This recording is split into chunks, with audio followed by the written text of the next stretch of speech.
Salut à tous, je vous fais cette vidéo pour vous montrer comment changer un moteur de ventilation ainsi qu'une résistance de moteur de ventilation sur une Honda Civic 8 de 2007, modèle hatchback, motorisation 1,8 litre iVTEC, 140 chevaux, avec volant à gauche, ça aura son importance.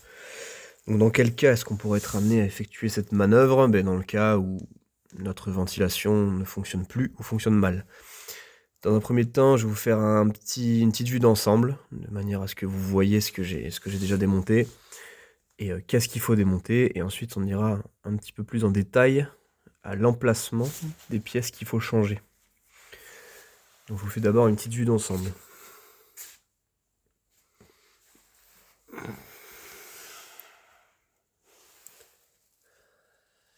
Voilà, la vue d'ensemble étant faite, on va commencer par le commencement. En tout premier lieu, vous aurez à démonter la partie arrière. Donc vous aurez à démonter, vous avez vu tous les caches. Donc le premier à démonter, c'est la partie arrière qui contient la coudoir. Ensuite, je vous conseille d'aller démonter la partie sous tableau de bord, juste là. Donc les caches, ils sont relativement simples à démonter. Faire attention à pas faire sauter, à pas casser les petites encoches en plastique, mais ça vient relativement bien. Ensuite, on enchaîne par le cache du milieu qui vient englober le levier de vitesse, ainsi que les flancs de part et d'autre. Et vous pourrez finir par la partie qui contient la boîte à gants. Donc je récapitule, arrière, partie sous tableau de bord, le milieu, et ensuite la partie de la boîte à gants. Si vous connaissez le diagnostic de votre panne et que vous savez que vous avez à changer le moteur de ventilation et la résistance, ne tenez pas compte de ce que je vais dire. En revanche, si vous ne savez pas lequel des deux est en panne, eh bien, je vous conseille de commencer par la résistance. Donc la résistance, elle se situe, on y accède côté passager, le moteur de ventilation côté conducteur. Donc commencez par regarder, si vous ne savez pas, commencez par regarder si la résistance n'est pas cramée tout simplement. C'est la plus simple d'accès, donc je vous conseille de commencer par là si vous ne savez pas. Okay, on va voir où est-ce qu'elle se situe. La résistance, elle est juste là, donc vous voyez c'est la pièce noire maintenue par les deux vis. La pièce sur laquelle vient se brancher le fusible blanc, donc un petit peu jauni par le temps. Et vous pourrez l'enlever après avoir dévissé ces deux vis.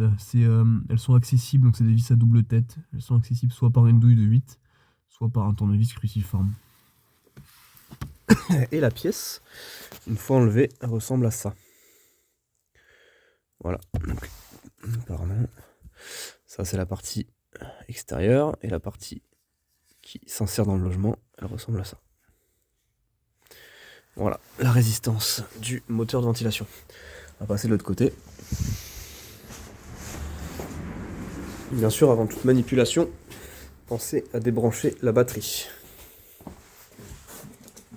De ce côté-ci, nous avons donc le moteur de ventilation. Le côté par lequel on accède au moteur. Ça, c'est l'ancienne pièce. Je la mets de côté, on y reviendra après. Pour commencer, vous aurez à démonter l'accélérateur. Donc ce boîtier, pas toute la pédale. Ce boîtier-là, il est fixé au niveau... vous voyez, il y a des bouts de tôle qui apparaissent à travers la feutrine qui est découpée. Donc nous avons ici deux vis, une en bas, une en haut qui ressortent, sur lesquelles était fixé le boîtier. Donc elles sont tenues par... le boîtier était tenu par des vis à... Je crois que c'est des douilles de... Pour le dévisser, c'est des douilles de 8 ou de 10, je ne me souviens plus. Mais une fois qu'elles sont dévissées, vous pouvez sortir le boîtier et faire basculer la pédale de cette manière. Donc pourquoi est-ce qu'on enlève ces pièces-là? Toutes les pièces qu'on va voir, que j'ai démontées juste après, c'est qu'elles gênent en fait la sortie du moteur. C'est pour aucune autre raison. Si on ne les enlève pas, le moteur va bloquer, on ne pourra pas le sortir. Seconde pièce à démonter. Donc la seconde pièce à démonter, elle ressemble à ça. Voilà, je vous la montre comme ça, vous la reconnaîtrez quand elle sera en place. elle se situe à ce niveau-là, par-dessus ce mécanisme. Vous voyez le mécanisme qui est badigeonné de graisse rose. Et le petit téton de la pièce vient s'insérer, si ça aurait fait le focus, vient s'insérer dans ce rail. Voilà. Par-dessus cette pièce, donc la pièce que je vous ai montrée juste avant, le petit boîtier noir, il est fixé sur un support métallique que je n'ai pas démonté, que j'ai juste dévissé et fait basculer vers le haut. Je vais vous montrer. Donc si j'arrive à y accéder, hop. Si j'arrive à y accéder, hop, il est là. Vous voyez? C'est cette pièce-là un peu branlante.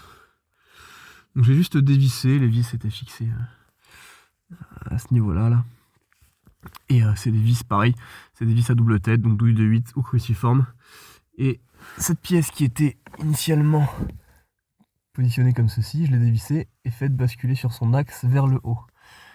Et une fois que vous aurez fait ça, vous pourrez accéder au compartiment qui contient le moteur de ventilation. Donc là, il a déjà été démonté.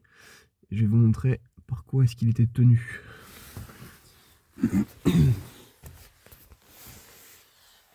Donc le moteur de ventilation, dans son sens de montage, d'accord, cette partie, ce I, va en direction du sol, d'accord. Donc là, il est dans le sens de montage final. Nous avons 1, 2, 3 et 4 vis de maintien, donc des vis à double tête, douille de 8 ou cruciforme. Petit hic, je me suis fait piéger. C'est aussi pour ça que je vous fais cette vidéo. Ne vous faites pas avoir. J'ai commandé la pièce à des professionnels, donc là c'est la pièce neuve. Je vous montrerai l'ancienne pièce pour que vous puissiez avoir un œil averti sur les détails de la pièce qu'il faut à tout prix, desquels il faut à tout prix tenir compte pour se retrouver avec la bonne pièce. Donc je vais vous montrer.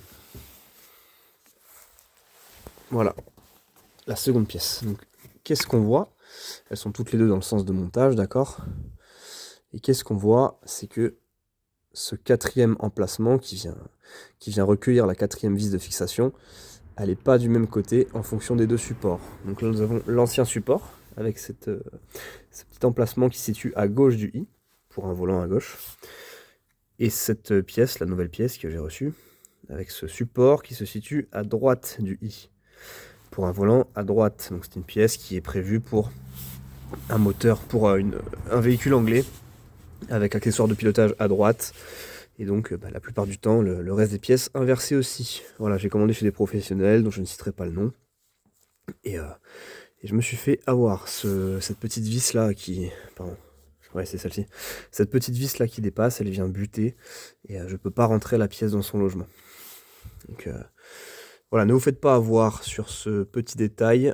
Et puis j'espère que ce tutoriel vous a aidé. Si vous avez des questions, n'hésitez pas à les poser dans les commentaires. Et à bientôt.